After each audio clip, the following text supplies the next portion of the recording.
ഒരു കഥ പറയാം. കൽപ്പിത കഥയല്ല, യഥാർത്ഥ ജീവിതകഥ. ഈ കഥയിലൂടെ ചുരുളഴിയുന്നത് ആധുനിക കേരളത്തിൻ്റെ ചരിത്രം കൂടിയാണ്.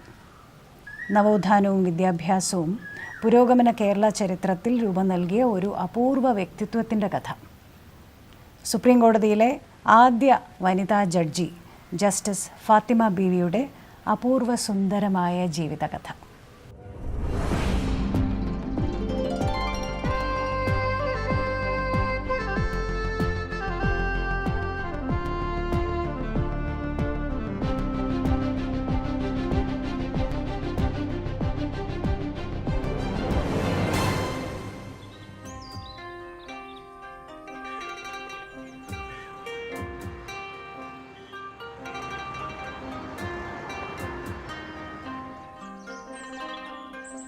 പത്തനംതിട്ട ജില്ലയിലെ അണ്ണാ വീട്ടിൽ മീര സാഹിബിൻ്റെയും ഖദീജ ബീവിയുടെയും മകളായി 1927 ഏപ്രിൽ 30 ഫാത്തിമയുടെ ജനനം. പ്രശസ്തമായ റാവുത്തർ കുടുംബത്തിൽപ്പെട്ട മീര സാഹിബ് പത്തനംതിട്ട സബ് രജിസ്റ്റർ ഓഫീസിലെ ക്ലാർക്കായിരുന്നു. ക്രാന്തദർശിയും പുരോഗമന ചിന്താഗതിക്കാരനുമായ മീര സാഹിബാണ് ഫാത്തിമയുടെ നേട്ടങ്ങൾക്ക് പിന്നിലെ ശക്തി സ്രോതസ്. പത്തനംതിട്ടയിലെ town school, English medium school, Catholicate high school എന്നിവിടങ്ങളിലാണ് ഫാത്തിമ പഠിച്ചത്. കുട്ടികൾ വളർന്നു വരുന്നതിനനുസരിച്ച് വീട്ടിലെ സാമ്പത്തിക പരാധീനതയും പെരുകിക്കൊണ്ടിരുന്നു. ഇക്കാലത്ത് തിരുവിതാംകൂർ ദിവാൻ മുഹമ്മദ് ഹബീബുള്ള മുസ്ലിം പെൺകുട്ടികൾക്ക് സ്കോളർഷിപ്പ് പ്രഖ്യാപിക്കുകയും ഫീസ് ഇളവ് അനുവദിക്കുകയും ചെയ്തത് ഫാത്തിമയ്ക്കും സഹോദരിമാർക്കും സഹായകമായി. ഏറ്റവും കൂടുതൽ മാർക്ക് നേടി ഫാത്തിമ 10ാം ക്ലാസ് പാസ്സായി. മകളെ തിരുവനന്തപുരത്ത് പഠിപ്പിക്കുക എന്ന വലിയ തീരുമാനം മീര സാഹിബ് സ്വീകരിച്ചു. അച്ചൻകോവിൽ ആറിനാൽ ചുറ്റപ്പെട്ട പത്തനംതിട്ടയിൽ നിന്നും തിരുവനന്തപുരം വരെ എത്തുക അന്ന് എളുപ്പമായിരുന്നില്ല. കൈപ്പട്ടൂർ കടവിൽ നിന്ന് ചങ്ങാടത്തിൽ കയറ്റിയാണ് ബസ് അക്കരെ എത്തിക്കുന്നത്. അവിടെ നിന്നും അടൂരെത്തും. അടൂരിൽ നിന്നും പുനലൂർ വരെ വീണ്ടും ബസ്സിൽ പോയ ശേഷം തീവണ്ടിയിൽ വേണം തിരുവനന്തപുരത്തെത്താൻ. തിരുവനന്തപുരത്ത് പ്രശസ്ത കവി സുഗതകുമാരിയുടെ അമ്മയും വിമൻസ് കോളേജിലെ സംസ്കൃതം പ്രൊഫസറുമായ പ്രൊഫസർ കാർത്തിയായനി അമ്മയുടെ വീട്ടിലായിരുന്നു ആദ്യ ദിവസം താമസിച്ചത്. കാർത്തിയായനി അമ്മയുടെ സഹോദരൻ പരമേശ്വരൻ നായർ പത്തനംതിട്ടയിൽ സർക്കാർ ഉദ്യോഗസ്ഥനായിരുന്നപ്പോഴത്തെ സ്നേഹബന്ധമാണ് ഇതിന് നിമിത്തമായത്. ഇൻ്റർമീഡിയറ്റിന് ഇന്നത്തെ ഗവൺമെൻറ് വിമൻസ് കോളേജിൽ ചേർന്നു. താമസം വാൻഡ്രോസ് ജംഗ്ഷനിലെ ശ്രീനാരായണ സദനത്തിൽ. ഫാത്തിമയുടെ ജീവിതം ആകെ മാറുകയായിരുന്നു. ആദ്യമായി വൈദ്യുതി വിളക്കിൻ്റെ വെള്ളി വെളിച്ചം അനുഭവിക്കുന്നു. പുതിയ ഭക്ഷണ രീതികൾ, തെരുവിൽ നിറയെ മോട്ടോർ വണ്ടികൾ. പ്രിയപ്പെട്ട അത്ത വാങ്ങിത്തന്നിട്ടുള്ള ഇൻലൻറ്റുകളിൽ ഫാത്തിമ കൃത്യമായി പുതിയ വിശേഷങ്ങൾ കത്തെഴുതി വീട്ടിലേക്ക് അറിയിച്ചുകൊണ്ടിരുന്നു. പ്രമുഖരായ അധ്യാപകർ, സമർത്ഥരായ കൂട്ടുകാരികൾ, പ്രക്ഷുബ്ധമായ രാഷ്ട്രീയ അന്തരീക്ഷം, ഫാത്തിമയ്ക്കെല്ലാം കൗതുകമുണർത്തിയ പുത്തൻ കാഴ്ചകൾ. ഇൻ്റർമീഡിയറ്റും പ്രശസ്തമായ നിലയിൽ ഫാത്തിമ പാസ്സായി. തുടർന്ന് ഇഷ്ടപ്പെട്ട വിഷയമായ കെമിസ്ട്രി BSc യൂണിവേഴ്സിറ്റി കോളേജിൽ ചേർന്നു. സദനവും അവിടുത്തെ ജീവിതവുമായി ഫാത്തിമ ഇഴുകിച്ചേർന്നു. അവിടെ മേട്രനായിരുന്ന K. ഗൗരിക്കുട്ടി അമ്മ ഫാത്തിമയുടെ വ്യക്തിത്വ വികസനത്തിൽ നിർണായക പങ്കുവഹിച്ചു. തൻ്റെ ഇടത്തോടെ ജീവിക്കുവാനും സ്വന്തം കാലിൽ നിൽക്കുവാനും ഗൗരിയമ്മ പ്രേരിപ്പിച്ചു. മുസ്ലിം സ്റ്റുഡൻസ് അസോസിയേഷൻ്റെ വേദിയിൽ പ്രസംഗിക്കുവാൻ അവസരമുണ്ടാക്കിയതും ഗൗരിക്കുട്ടിയമ്മയാണ്. എല്ലാ അർത്ഥത്തിലും ഫാത്തിമ മറ്റൊരു തലത്തിലേക്ക് വളരുകയായിരുന്നു. യൂണിവേഴ്സിറ്റി കോളേജിൽ ആൺകുട്ടികൾക്കൊപ്പം കായിക ഇനങ്ങളിൽ മത്സരിച്ചും ഫാത്തിമ സമ്മാനങ്ങൾ നേടി. പെണ്ണാണെന്നത് നേട്ടങ്ങൾ ഉണ്ടാക്കുവാൻ തടസ്സമല്ലെന്ന് സ്വയം ബോധ്യപ്പെടുത്തുകയായിരുന്നു ഫാത്തിമയുടെ ലക്ഷ്യം. BScയും പ്രതീക്ഷിച്ചതുപോലെ ഫസ്റ്റ് ക്ലാസ്സിൽ ഫാത്തിമ പാസ്സായി. MSc ചേരണമെന്നും അധ്യാപികയാകണമെന്നും ഫാത്തിമ ആഗ്രഹിച്ചു, സ്വപ്നം കണ്ടു. പക്ഷേ മകളുടെ ഭാവിയെക്കുറിച്ച് വ്യക്തമായ ധാരണയുണ്ടായിരുന്ന മീര സാഹിബ് മറ്റൊന്ന് തീരുമാനിച്ചിരുന്നു: മകളെ വക്കീലാക്കുക. എന്നാൽ ആദ്യമൊന്നും ഫാത്തിമയ്ക്ക് അത് ഉൾക്കൊള്ളാനായില്ല. ഒടുവിൽ അത്തയുടെ നിർബന്ധത്തിന് വഴങ്ങി. ഒരു അധ്യാപിക മാത്രമായി ഒതുങ്ങേണ്ടവളല്ല നീ എന്നായിരുന്നു ദീർഘദർശിയായ ആ പിതാവിൻ്റെ നിലപാട്. അങ്ങനെ തിരുവനന്തപുരത്തേക്ക് വീണ്ടും ഫാത്തിമ എത്തി. നിരവധി റെക്കോർഡുകളുടെ ഉടമയായ ഭാവിയിലെ ജസ്റ്റിസ് ഫാത്തിമ ബീവിയിലേക്ക് എത്തുന്നതിനുള്ള ആദ്യ ചുവടുവയ്പ്. ഇന്നത്തെ AG's ഓഫീസായിരുന്നു അന്നത്തെ ലോ കോളേജ്. ഏതു വിഷയവും വേഗത്തിൽ ഗ്രഹിക്കുവാനുള്ള ബുദ്ധിശക്തിയുള്ള ഫാത്തിമ ബീവി ഉയർന്ന മാർക്കോടെ നിയമബിരുദം നേടി. എല്ലാ വിഷയങ്ങളിലും മുഴുവൻ മാർക്കും വാങ്ങുന്ന ആദ്യ വിദ്യാർത്ഥിയായിരുന്നു ഫാത്തിമ. നീതിപാതയിലെ ധീരസഞ്ചാരത്തിന് ഇവിടെ തുടക്കം കുറിക്കുകയായിരുന്നു.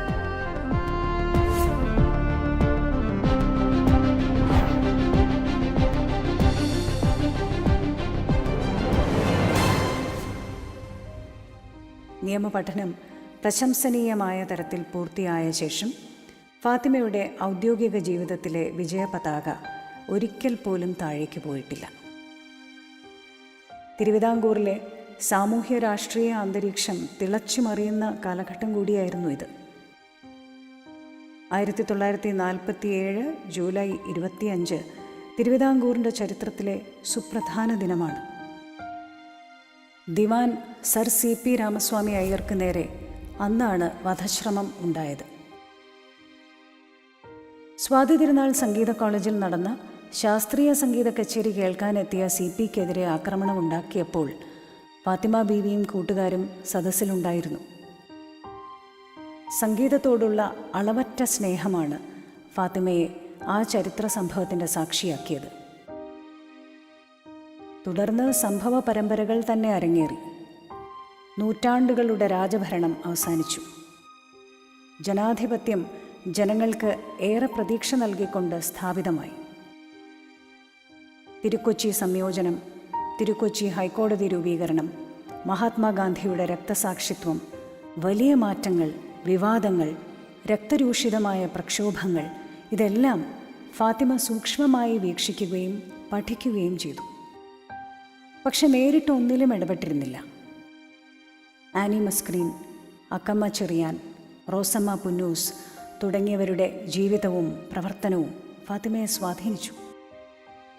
നിയമവിദ്യാർത്ഥി കൂടിയായ ഫാത്തിമയ്ക്ക് എല്ലാത്തിലും വ്യക്തമായ നിലപാടുമുണ്ടായിരുന്നുവെങ്കിലും കുടുംബത്തിൻ്റെ വലിയ ഭാരം അപ്പോഴേക്കും ഫാത്തിമയുടെ ചുമലിലുണ്ടായിരുന്നു.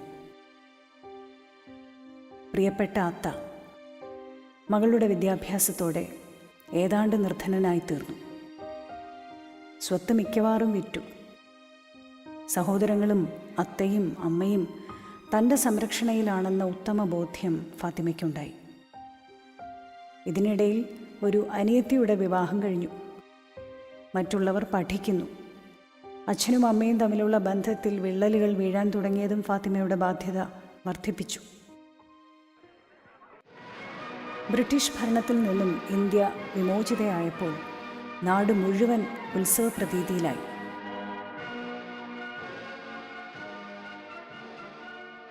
സദനത്തിലെ റേഡിയോയിലൂടെ പണ്ഡിറ്റ് ജവഹർലാൽ നെഹ്റുവിൻ്റെ അതിപ്രശസ്തമായ ദി ട്രിസ്റ്റ് വിത്ത് ഡെസ്റ്റിനി എന്ന പ്രസംഗം കേട്ടുകൊണ്ട് ഫാത്തിമയും ആവേശഭരിതയായി. At the stroke of the midnight hour, when the world sleeps, India will awake to life and freedom. 1950 November 14 ഫാത്തിമയുടെ ജീവിതത്തിലെ നിർണായക ദിനമാണ്. അഭിഭാഷകയുടെ കറുത്ത ഗൗൺ അണിയുന്നതിനുള്ള അവകാശമായ സന്നദ്ധ എടുത്തത് അന്നാണ്. എറണാകുളത്ത് ഉറ്റ സുഹൃത്ത് ഫാത്തിമ റഹ്മാൻ്റെ വീട്ടിൽ നിന്നാണ് അഭിമാനത്തോടെ കോടതിയിലേക്ക് പോയത്. തിരുക്കൊച്ചി ഹൈക്കോടതിയുടെ ഫുൾ കോർട്ടിലാണ് പ്രൗഢഗംഭീരമായ എൻറോൾമെൻറ്റ് ചടങ്ങ്. ചീഫ് ജസ്റ്റിസ് കുഞ്ഞിരാമ മേനോൻ സദസ്സിൽ ഉപവിഷ്ടനായി. എൻറോൾമെൻറ്റിന് മുൻപ് ഒരു മുതിർന്ന അഡ്വക്കേറ്റ് അപേക്ഷകയെ പരിചയപ്പെടുത്തണം. ഫാത്തിമ റഹ്മാൻ അതിന് തയ്യാറായി വന്നു. എന്നാൽ ചീഫ് ജസ്റ്റിസിന് കുറച്ചുകൂടി സീനിയറായ വ്യക്തി ആകണമെന്നായിരുന്നു അഭിപ്രായം. പെട്ടെന്നാണ് തിരുക്കൊച്ചി സംസ്ഥാനത്തിൻ്റെ അഡ്വക്കേറ്റ് ജനറൽ തൈക്കാട് സുബ്രഹ്മണ്യ അയ്യർ എഴുന്നേറ്റ് നിന്ന് "I will introduce Har my Lord" എന്ന് പറയുന്നത്. അയ്യർ ഫാത്തിമയെ ഗംഭീരമായി പരിചയപ്പെടുത്തി. തുടർന്ന് ഫാത്തിമ റഹ്മാൻ വീട്ടിൽ ഒരു വിരുന്ന് സൽക്കാരവും ഒരുക്കിയിരുന്നു. പ്രഗത്ഭമതികളായ പലരും പങ്കെടുത്ത വിരുന്ന് ഫാത്തിമയ്ക്ക് നിയമജ്ഞരുടെ ലോകത്തേക്കുള്ള പ്രവേശനം കൂടിയായിരുന്നു. അവിടെ വച്ച് പരിചയപ്പെട്ട അഡ്വക്കേറ്റ് സെയ്ദ് മുഹമ്മദ് പിന്നീട് ഫാത്തിമയുടെ ജീവിതത്തിലെ ഒരു സ്വാധീന ശക്തിയായി മാറി. കേന്ദ്രമന്ത്രിയും പാർലമെൻറ്റേറിയനും സുപ്രീം കോടതിയിലെ പ്രമുഖ അഭിഭാഷകനുമായി മാറിയ സെയ്ദ് മുഹമ്മദാണ് ഫാത്തിമയുടെ സഹോദരി സാറ ബീവിയെ വിവാഹം ചെയ്തത്. യഥാർത്ഥത്തിൽ ഫാത്തിമയ്ക്ക് വേണ്ടിയായിരുന്നു ഈ കല്യാണാലോചന ആദ്യം നടന്നത്. പക്ഷേ താൻ കാണുന്ന ഉന്നതമായ സ്ഥാനത്തേക്ക് എത്തിച്ചേരുന്നതിനും കുടുംബത്തിൻ്റെ ഉത്തരവാദിത്വങ്ങൾ നിർവഹിക്കുന്നതിനും അപ്പോൾ വിവാഹം നടക്കുന്നത് തടസ്സമാകും എന്ന് ഫാത്തിമയ്ക്കറിയാമായിരുന്നു. അങ്ങനെയാണ് അനിയത്തിയെക്കൊണ്ട് സെയ്ദ് മുഹമ്മദിനെ വിവാഹം ചെയ്യിക്കുവാൻ ഫാത്തിമ തയ്യാറായത്. പത്തനംതിട്ടയേക്കാൾ കൂടുതൽ കേസുകളുള്ള പ്രധാനപ്പെട്ട കൊല്ലം ജില്ലാ കോടതിയിൽ ഫാത്തിമ ബീവിയുടെ അഭിഭാഷക ജീവിതം ആരംഭിച്ചു.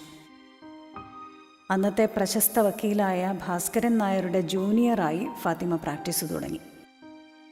ആദ്യഘട്ടത്തിൽ ഏതൊരു ജൂനിയറിനെയും പോലെ സീനിയർ വക്കീലിൻ്റെ സഹായി എന്ന രീതിയിലായിരുന്നെങ്കിലും അധികം താമസിയാതെ ഫാത്തിമ ബീവി സമർത്ഥയായ അഭിഭാഷക എന്ന പേര് സമ്പാദിച്ചു.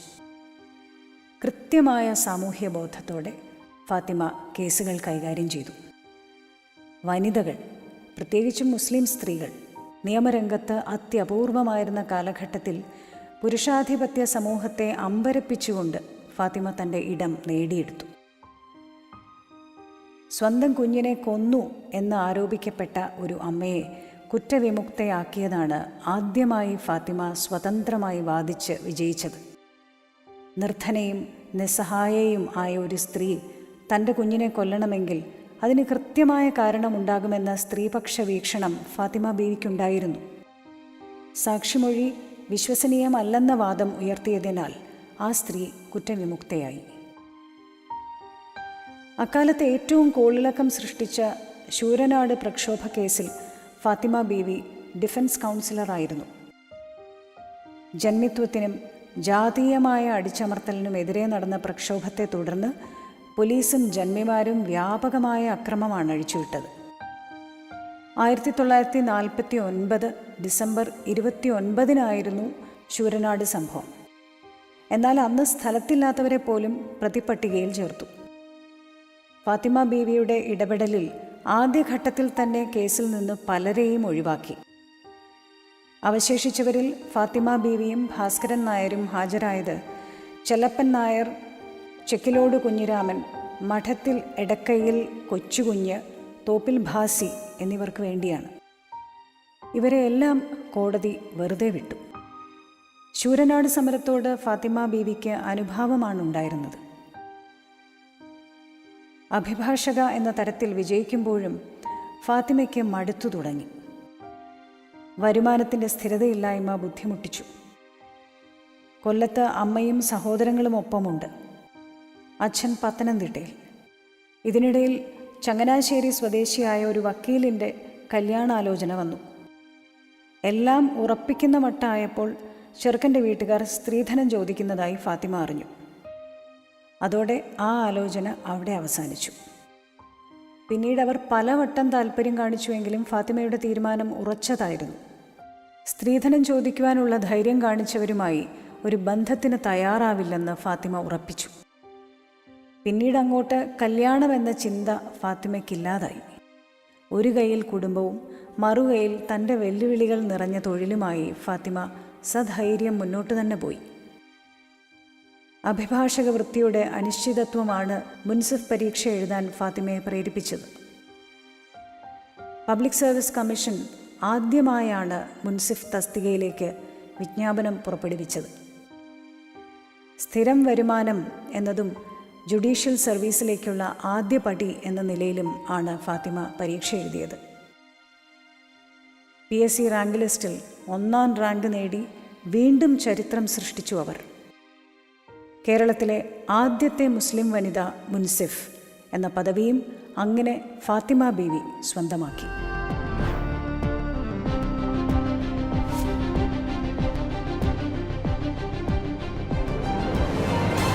ഫാത്തിമ ബീവിയുടെ ജൈത്രയാത്ര നിർവിഘ്നം തുടർന്നു. സബ് ജഡ്ജിയായി തിരുവനന്തപുരത്തും കോട്ടയത്തും പാലക്കാടും എറണാകുളത്തും സ്തുത്യർഹമായ സേവനമനുഷ്ഠിച്ചു. തൊഴിൽ ജീവിതവും സാമൂഹ്യ ജീവിതവും സജീവമായി. പൊതുപരിപാടികളിൽ പലപ്പോഴും ഉദ്ഘാടകയായി ക്ഷണിക്കപ്പെട്ടു. പുരുഷ ജഡ്ജിമാരെ ജഡ്ജി അദ്ദേഹം എന്ന് വിളിച്ചപ്പോൾ ഫാത്തിമ ബീവി ജഡ്ജി അമ്മയായി. കേസ് നടത്തുവാനും വിധി പറയുവാനും ഫാത്തിമ ബീവി കാണിച്ച കാര്യക്ഷമതയും കാർക്കശ്യവും പ്രസിദ്ധി നേടി. കേരളത്തിൻ്റെ നിയമതലസ്ഥാനമായ എറണാകുളത്ത് 3 വർഷം സബ് ജഡ്ജിയായി പ്രവർത്തിക്കുവാൻ കഴിഞ്ഞത് നിയമരംഗത്തെ പ്രഗത്ഭരുടെ ശ്രദ്ധയിലേക്ക് ഫാത്തിമ വരുന്നതിനിടയാക്കി. Justice VR Krishna Iyer, justice Khalid, justice Eradi, justice Subramanian Potti എന്നിവരുടെ ഒരു നിരയാണ് അന്ന് എറണാകുളത്തുണ്ടായിരുന്നത്. ഹയർ ജുഡീഷ്യറിയുടെ പ്രൗഢിയും പ്രതാപവും അന്നാണ് ഫാത്തിമ അടുത്തറിയുന്നത്. എറണാകുളത്തു നിന്നും പാലക്കാട്ടേക്കും വീണ്ടും തിരുവനന്തപുരത്തേക്കും സ്ഥലമാറ്റമായപ്പോഴേക്കും ഫാത്തിമ ബീവിക്ക് 53 വയസ്സ് കഴിഞ്ഞു. ഇനി 2 വർഷത്തിനകം ജോലിയിൽ നിന്നും വിരമിക്കണം എന്ന ചിന്ത ഫാത്തിമയെ വിഷമിപ്പിച്ചു. വിശ്രമജീവിതം വിരസമായിരിക്കുമെന്നും തനിക്ക് ചെയ്യാൻ ധാരാളം കാര്യങ്ങൾ ഇനിയും ഉണ്ടെന്നും അവർ വിശ്വസിച്ചു. അങ്ങനെയാണ് ഇൻകം ടാക്സ് ട്രിബ്യൂണലിൽ അംഗമാകാൻ ഫാത്തിമ ശ്രമം തുടങ്ങിയത്. എഴുത്തു പരീക്ഷയും അഭിമുഖവുമുള്ള കഠിനമായ മത്സര പരീക്ഷയായിരുന്നു. എല്ലായ്പ്പോഴും എന്ന പോലെ ഈ പരീക്ഷയും ഫാത്തിമ നല്ല നിലയിൽ പാസ്സായി. കർക്കശക്കാരനായ സുപ്രീം കോടതി ജസ്റ്റിസ് PN ഭഗവതിയുടെ നേതൃത്വത്തിലുള്ള പാനലാണ് ജുഡീഷ്യൽ അംഗത്തെ തിരഞ്ഞെടുക്കുന്നത്. ഇൻകം ടാക്സ് ട്രിബ്യൂണലിലെ ആദ്യ വനിതാ അംഗമായി ഫാത്തിമ ചുമതലയേറ്റു. ഫാത്തിമ ബീവിയുടെ പ്രവർത്തന മണ്ഡലം രാജ്യ തലസ്ഥാനത്തേക്ക് മാറുന്നതിനും ഈ ജോലി ഇടയാക്കി. നിയമനം ദില്ലി ബെഞ്ചിലാകുമ്പോഴും ഇന്ത്യയിലെ മറ്റെല്ലാ സംസ്ഥാനങ്ങളിലെ ബെഞ്ചുകളിലേക്കും സിറ്റിങ്ങിനായി പോകേണ്ടതുണ്ടായിരുന്നു. ഫാത്തിമ സസന്തോഷം ആ കർത്തവ്യം ഏറ്റെടുത്തു. വിവിധ സംസ്ഥാനങ്ങളിൽ ഫാത്തിമ ബീവി നിരന്തരം യാത്ര ചെയ്തു. 1980 ഓഗസ്റ്റിൽ കൊച്ചി ബഞ്ചിൽ ഒഴിവ് വന്നപ്പോൾ ദില്ലിയിൽ നിന്നും സ്ഥലം മാറ്റം വാങ്ങി കേരളത്തിലേക്ക് മടങ്ങി. എറണാകുളം ഫാത്തിമയ്ക്ക് വളരെയധികം ഇഷ്ടപ്പെട്ട സ്ഥലമാണ്. 62 വയസ്സിൽ വിശ്രമിക്കുന്നത് വരെ ഇവിടെ തുടരാമെന്ന് ഫാത്തിമ ബീവി കണക്കുകൂട്ടി. അന്ന് ഹൈക്കോടതി ജഡ്ജിയായിരുന്നു ജസ്റ്റിസ് ജാനകിയമ്മ. ജാനകിയമ്മയ്ക്ക് ഫാത്തിമ ബീവിയോട് സഹോദരീ തുല്യമായ സ്നേഹമായിരുന്നു. താൻ പദവി ഒഴിയുമ്പോൾ ഒരു സ്ത്രീ തന്നെ വരണമെന്ന് ജാനകിയമ്മ ആഗ്രഹിച്ചു. അന്ന് ചീഫ് ജസ്റ്റിസ് ആയിരുന്ന സുബ്രഹ്മണ്യം പോറ്റിക്കും ആ അഭിപ്രായത്തോട് യോജിപ്പായിരുന്നു. സുപ്രീം കോടതി ചീഫ് ജസ്റ്റിസ് YV ചന്ദ്രചൂഡനും ഇതേ നിർദ്ദേശം നിയമമന്ത്രി ജഗന്നാഥ് കൗശലിനു മുന്നിൽ വച്ചു. ഹൈക്കോടതികളിൽ വനിതാ ജഡ്ജിമാരുടെ പ്രാതിനിധ്യം വർദ്ധിപ്പിക്കണമെന്നത് പ്രധാനമന്ത്രി ഇന്ദിരാഗാന്ധിയുടെയും ആഗ്രഹമായിരുന്നു. ചീഫ് ജസ്റ്റിസ് ഫാത്തിമ ബീവിയുടെ പേര് നിർദ്ദേശിക്കാൻ തീരുമാനിച്ചു. പക്ഷേ കോൺഗ്രസ് നേതൃത്വം ജില്ലാ സെഷൻസ് ജഡ്ജിയായിരുന്ന എലിസബത്ത് മത്തായി ഇടിക്കുളയെ ജഡ്ജിയാക്കുവാൻ ആഗ്രഹിച്ചു. ഹൈക്കോടതി സീനിയർ ജഡ്ജി K. ഭാസ്കരൻ ഇരുവരുടെയും വിധിന്യായങ്ങൾ പഠിക്കുകയും ഫാത്തിമ ബീവിയെ നിർദ്ദേശിക്കുകയുമായിരുന്നു. അങ്ങനെ 1983 ഓഗസ്റ്റ് 4 ഫാത്തിമ ബീവിയെ കേരള ഹൈക്കോടതി ജഡ്ജിയായി നിയമിക്കുന്ന ഉത്തരവിൽ രാഷ്ട്രപതി ഗ്യാനി സെയിൽ സിംഗ് ഒപ്പുവച്ചു. അന്ന ചാണ്ടിക്കും ജാനകി അമ്മയ്ക്കും ശേഷം വീണ്ടും ഒരു വനിത ഈ പദവിയിൽ എത്തുകയായിരുന്നു. അഭിഭാഷകരും സഹജഡ്ജിമാരും തിങ്ങി നിറഞ്ഞ കോടതി ഹാളിൽ ചീഫ് ജസ്റ്റിസ് സുബ്രഹ്മണ്യൻ പോറ്റിയുടെ കാർമ്മികത്വത്തിൽ നടന്ന ചടങ്ങിൽ ഫാത്തിമ ബീവി ചുമതലയേറ്റു. ചിരകാല സുഹൃത്തുക്കളായ ഫാത്തിമ റഹ്മാനും പ്രൊഫസർ ഇന്ദിരയും അമ്മയും ബന്ധുക്കളും മംഗളകർമ്മത്തിന് സാക്ഷ്യം വഹിച്ചു. ഫാത്തിമ ബീവിയും ജസ്റ്റിസ് നരേന്ദ്രനും ഉൾപ്പെടുന്ന 2 അംഗ ബെഞ്ചിന് രൂപം നൽകി. വൃദ്ധ ദമ്പതികളെ കൊന്നതിന് ജീവപര്യന്തം ശിക്ഷിക്കപ്പെട്ട ഒരു യുവാവിൻ്റെ അപ്പീലിലാണ് ആദ്യമായി വിധി പറഞ്ഞത്. പിന്നീട് എണ്ണമറ്റ എത്രയോ വിധികൾ ആ തൂലിക രേഖപ്പെടുത്തി. ഇതിനിടയിൽ കോളിളക്കം സൃഷ്ടിച്ച അനേകം സംഭവങ്ങൾ അരങ്ങേറി. ഹൈക്കോടതി ജഡ്ജി എന്ന പദവിയിൽ തൻ്റെ പ്രാഗൽഭ്യം ഫാത്തിമ ബീവി തെളിയിച്ചു. പലപ്പോഴും സുപ്രീം കോടതി ജഡ്ജിമാർ പോലും അപ്പീൽ വേളകളിൽ ഫാത്തിമ ബീവിയുടെ കഴിവുകളെ ശ്ലാഘിച്ചു. സീനിയർ ജഡ്ജിമാരുൾപ്പെടെ വിധിപ്രസ്താവം എഴുതി തയ്യാറാക്കാൻ ഫാത്തിമ ബീവിയെ ഏൽപ്പിച്ചു. വനിതാ അഭിഭാഷകരോട് ഫാത്തിമ ബീവി പ്രത്യേകം മമത പുലർത്തി. സ്ത്രീകൾ കൂടുതലായി ജുഡീഷ്യൽ സർവീസിലേക്ക് വരുന്നതിന് വേണ്ട പ്രവർത്തനങ്ങൾ അവർ നടത്തി. പ്രഗത്ഭയായ അഭിഭാഷകയായിരുന്ന KK ഉഷയെ ഹൈക്കോടതി ജഡ്ജിയായി തീരുമാനിക്കുന്നതിൽ ഫാത്തിമ ബീവി പ്രധാന പങ്കുവഹിച്ചു. നീതിന്യായ വ്യവസ്ഥയുടെ പരിഷ്കരണത്തിനും കാര്യക്ഷമത വർദ്ധിപ്പിക്കുന്നതിനും ഫാത്തിമ ബീവി പരിശ്രമങ്ങൾ നടത്തി. 1989 ഫാത്തിമ ബീവി ഹൈക്കോടതി ജഡ്ജി പദത്തിൽ നിന്നും വിരമിച്ചു. ചീഫ് ജസ്റ്റിസ് VS മാളിമഠ് വിടവാങ്ങൽ ചടങ്ങിൽ ആശംസകൾ അർപ്പിച്ചുകൊണ്ട് പറഞ്ഞത്, വിവിധ മേഖലകളിൽ രാജ്യസേവനം തുടരുവാൻ ഫാത്തിമ ബീവിക്ക് കഴിയട്ടെ എന്നാണ്. 62 വയസ്സ് പൂർത്തിയായ ഫാത്തിമ ബീവി പക്ഷെ തൻ്റെ ഭാവിയെക്കുറിച്ച് കൂടുതലൊന്നും ചിന്തിച്ചിരുന്നില്ല. പക്ഷേ വിശ്രമ ജീവിതമല്ല 62-ാം വയസ്സിലും ഫാത്തിമ ബീവി ആഗ്രഹിച്ചത്. കർമ്മനിരതയാകുവാൻ മനസ്സും ശരീരവും സന്നദ്ധമായിരുന്നു. 62 വയസ്സായ യുവതി എന്നാണ് താൻ സ്വയം കരുതിയത് എന്ന് ഫാത്തിമ ബീവി പറഞ്ഞിട്ടുണ്ട്.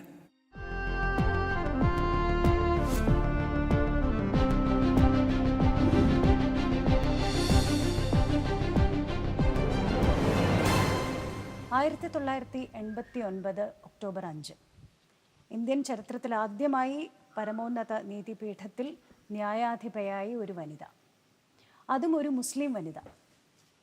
ഇന്ത്യൻ സ്ത്രീ മുന്നേറ്റ ചരിത്രത്തിലും നീതിന്യായ ചരിത്രത്തിലും സുവർണാക്ഷരങ്ങളിൽ രേഖപ്പെടുത്തേണ്ട ഒരു ദിനം. ഫാത്തിമ ബീവിക്ക് ഒരു ചരിത്ര നിയോഗം.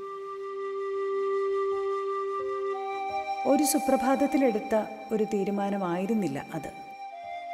ഒരു വനിതയെ സുപ്രീം കോടതി ജഡ്ജിയായി നിയമിക്കണം എന്നത് രാജീവ് ഗാന്ധിയുടെ നേതൃത്വത്തിലുള്ള കേന്ദ്ര സർക്കാർ കൈക്കൊണ്ട ഒരു തീരുമാനമാണ്. എന്നാൽ അതാരായിരിക്കണം എന്നത് സംബന്ധിച്ച് കൂലങ്കഷമായ ചർച്ചകളും ആലോചനകളും നടന്നു. ഒരുപാട് അന്തർനാടകങ്ങളും അരങ്ങേറി. ലീല സേഥിൻ്റെയും സുജാത മനോഹറിൻ്റെയും പേരുകളും ഫാത്തിമ ബീവിക്കൊപ്പം ഉയർന്നു വന്നു. ഇവർക്ക് ഓരോരുത്തർക്കും അനുകൂലമായും പ്രതികൂലമായും വാദിക്കുവാൻ പലരുമുണ്ടായി. ഒടുവിൽ ജസ്റ്റിസ് വെങ്കട്ടരാമയ്യ ഈ 3 പേരെയും കുറിച്ച് വിശദമായ താരതമ്യ പഠനം നടത്തി. ഫാത്തിമ ബീവിയാണ് അദ്ദേഹത്തിൻ്റെ പരിഗണനയിൽ പ്രഥമ സ്ഥാനത്തെത്തിയത്. നീതിന്യായ വ്യവസ്ഥയുടെ അടിത്തട്ട് മുതൽ എല്ലാ സുപ്രധാന ഘട്ടങ്ങളിലൂടെയും കടന്നു വന്ന ഫാത്തിമ ബീവിയുടെ വിധി പ്രസ്താവനകളും അതുവരെയുള്ള കാര്യക്ഷമമായ പ്രവർത്തനങ്ങളും അവർക്ക് അനുകൂലമായി. അങ്ങനെ ചരിത്രം സുവർണ ലിപികളിൽ ആ പേര് കുത്തിവെച്ചു. സുപ്രീം കോടതിയിൽ 21 പേരുള്ള ജഡ്ജിമാരുടെ പാനലിലെ ഏക വനിതയായ Fathima Beevi chief justice ES വെങ്കട്ടരാമയ്യരുടെ മുന്നിൽ സത്യപ്രതിജ്ഞ ചെയ്ത് അധികാരമേറ്റു. രാജ്യം മുഴുവൻ ചർച്ച ചെയ്യുന്ന ഗുരുതരമായ വിവാദങ്ങൾ ഉയർന്നു വന്ന സമയത്താണ് ഫാത്തിമ ബീവി പരമോന്നത കോടതിയിലെത്തുന്നത്. ജുഡീഷ്യറിയിലെ അനഭിലഷണീയമായ പ്രവണതകൾ, രാഷ്ട്രീയ ഭരണ നേതൃത്വവും ജുഡീഷ്യറിയും തമ്മിലുള്ള അവിഹിത ബന്ധങ്ങൾ തുടങ്ങി പലതും അക്കാലത്ത് തുറന്ന ചർച്ചകൾക്കിടയായി. ഫാത്തിമ ബീവി ഇതിനൊക്കെ എത്രയോ മേലെയായിരുന്നു. യാതൊരു വിധത്തിലുള്ള ആക്ഷേപങ്ങൾക്കും ആരോപണങ്ങൾക്കും അവർ വിധേയയായില്ല. അങ്ങനെ ഉണ്ടാകാതിരിക്കുവാൻ അവർ അതീവ ജാഗരൂകയായിരുന്നു. വിവാദമായ പല കേസുകളിലും മനുഷ്യപക്ഷത്ത് നിന്നുകൊണ്ട് ജസ്റ്റിസ് ഫാത്തിമ ബീവി വിധി പ്രസ്താവിച്ചു. തനിക്ക് യോജിക്കാൻ കഴിയാത്തപ്പോൾ അക്കാര്യം തുറന്നു പറഞ്ഞു. സ്വന്തം ഇഷ്ടപ്രകാരം വിവാഹിതരായ ഒരു യുവാവിൻ്റെയും യുവതിയുടെയും കേസ് ശ്രദ്ധേയമായി. യുവാവിനെ കള്ളക്കേസിൽ കുടുക്കി അറസ്റ്റ് ചെയ്ത ശേഷം യുവതിയെ ഒരു പോലീസ് ഉദ്യോഗസ്ഥൻ ബലാത്സംഗം ചെയ്ത കേസിൽ തെളിവില്ലെന്ന പേരിൽ കീഴ്ക്കോടതി പ്രതിയെ വെറുതെ വിട്ടു. എന്നാൽ ഫാത്തിമ ബീവി ഉറച്ച തീരുമാനത്തിലും നിഗമനത്തിലും എത്തുകയും പോലീസ് ഉദ്യോഗസ്ഥനെ ശിക്ഷിക്കുകയും ചെയ്തു. ഇത്തരമൊരു സാഹചര്യത്തിൽ ഒരിക്കലും ഒരു സ്ത്രീക്ക് കള്ളം പറയാനാവില്ലെന്ന വിശ്വാസമാണ് ഫാത്തിമ ബീവിക്കുണ്ടായിരുന്നത്. നിയമജ്ഞാനത്തിൻ്റെയും അനുഭവ സമ്പത്തിൻ്റെയും പ്രതിബദ്ധതയുടെയും കരുത്ത് ഫാത്തിമ ബീവിയുടെ വിജയത്തിന് അടിത്തറയായി. കാലാവധി പൂർത്തിയാക്കിയ ഫാത്തിമ ബീവി ആർക്കും തകർക്കാൻ പറ്റാത്ത ബഹുമതിയുടെ ശോഭയുമായി നാട്ടിലേക്ക് മടങ്ങി. പത്തനംതിട്ടയിൽ പണി കഴിപ്പിച്ച പുതിയ വീട്ടിൽ വിശ്രമജീവിതം എന്നായിരുന്നു ഫാത്തിമ ബീവിയുടെ കണക്കുകൂട്ടൽ. തന്നെ സ്നേഹിക്കുന്ന സഹോദരങ്ങളും അവരുടെ മക്കളും കൊച്ചുമക്കളും അടങ്ങുന്ന വലിയ കുടുംബം തന്നെ കാത്തിരിക്കുന്നു. എന്നാൽ വീണ്ടും അപ്രതീക്ഷിതമായി ഫാത്തിമ ബീവിയുടെ കർമ്മനിരത ജീവിതം സജീവമാവുകയാണുണ്ടായത്. കെ കരുണാകരൻ മുഖ്യമന്ത്രിയായപ്പോഴാണ് സംസ്ഥാന പിന്നോക്ക വിഭാഗ കമ്മീഷൻ രൂപീകരിക്കുവാൻ തീരുമാനിക്കുന്നത്. അതിൻ്റെ ചെയർപേഴ്സൺ ആകുന്നതിന് കെ കരുണാകരൻ ആവശ്യപ്പെട്ടു. ആ ജോലി ഏറ്റെടുത്തെങ്കിലും 1 വർഷം തികയുമ്പോഴേക്കും മറ്റൊരു സുപ്രധാന പദവിക്കും ക്ഷണം ലഭിച്ചു. ദേശീയ മനുഷ്യാവകാശ കമ്മീഷൻ അംഗമാകണം എന്നാവശ്യപ്പെടുന്നത് മഹാരാഷ്ട്ര ഗവർണർ PC അലക്സാണ്ടറാണ്. ആദ്യമായി രൂപീകരിക്കുന്ന കമ്മീഷൻ വലിയ അംഗീകാരം. 1993 നവംബർ 3 രാഷ്ട്രപതി ശങ്കർ ദയാൽ ശർമ്മ ഫാത്തിമ ബീവിയെ പ്രഥമ ദേശീയ മനുഷ്യാവകാശ കമ്മീഷൻ അംഗമാക്കി ഉത്തരവിറക്കി. കമ്മീഷൻ്റെ സ്വയംഭരണവും സുതാര്യതയും ഉറപ്പുവരുത്തുവാനും മനുഷ്യാവകാശ കമ്മീഷൻ്റെ സന്ദേശം ജനങ്ങളിലേക്ക് എത്തിക്കുന്നതിനും മുഖ്യ പരിഗണന കൊടുക്കുവാനാണ് ഫാത്തിമ ബീവി ശ്രദ്ധിച്ചത്. 4 വർഷം കമ്മീഷനു വേണ്ടി അക്ഷീണം പ്രയത്നിച്ചു. 1997 ജനുവരി 24 ഫാത്തിമ ബീവിയുടെ ജീവിതത്തിലെ മറ്റൊരു അധ്യായം തുടങ്ങുകയായി. തമിഴ്നാട് ഗവർണറായി ഫാത്തിമ ബീവി നിയമിതയായി. തമിഴ്നാട്ടിലെ മുഖ്യമന്ത്രി M കരുണാനിധിക്കും ഫാത്തിമ ബീവി ഗവർണറായി വരുന്നതിൽ താൽപ്പര്യമായിരുന്നു. പക്ഷെ കാര്യങ്ങൾ അതിവേഗം കലങ്ങിമറിഞ്ഞു. 2001 തമിഴ്നാട്ടിൽ നിയമസഭാ തെരഞ്ഞെടുപ്പ് നടന്നു. അണ്ണാ DMK ഭൂരിപക്ഷം നേടി. ആ പ്രതിസന്ധി ഘട്ടത്തിൽ ജയലളിതയെ മന്ത്രിസഭാ രൂപീകരണത്തിന് ക്ഷണിക്കുക മാത്രമേ നിയമപരമായി ഫാത്തിമ ബീവിക്ക് ഗവർണർ എന്ന നിലയിൽ ചെയ്യാനാകൂ. സെക്രട്ടറി ഷീലപ്രിയ IASഉം ഫാത്തിമ ബീവിയുടെ തീരുമാനത്തെ പിന്തുണച്ചു. തമിഴ്നാട് രാഷ്ട്രീയത്തിൽ കാര്യങ്ങൾ വീണ്ടും കുഴഞ്ഞുമറിയുകയായിരുന്നു. ജൂൺ 30 പുലർച്ചെ 1:30 മണിക്ക് പ്രതിപക്ഷ നേതാവായ കരുണാനിധിയെയും കേന്ദ്രമന്ത്രിമാരായ TR ബാലു, മുരശലിമാരൻ എന്നിവരെയും വീട്ടിൽ നിന്നും ബലമായി പിടിച്ചിറക്കി തമിഴ്നാട് പോലീസ് അറസ്റ്റ് ചെയ്തു. കരുണാനിധിയോട് ചെയ്ത അനീതി ജയലളിതയോട് പകരം തീർക്കാനുള്ള ഉപായമായി കേന്ദ്ര സർക്കാർ കരുതി. ഗവർണർ ഫാത്തിമ ബീവിയോട് കേന്ദ്ര സർക്കാർ ഇത് സംബന്ധിച്ച് റിപ്പോർട്ട് ആവശ്യപ്പെട്ടു. കേന്ദ്രത്തിൻ്റെ പാവയായി നിൽക്കാൻ ഫാത്തിമ ബീവി തയ്യാറായില്ല. നിയമത്തിൻ്റെയും ഭരണഘടനയുടെയും വഴിയിൽ നിന്നും ഫാത്തിമ ബീവി വ്യതിചലിച്ചില്ല.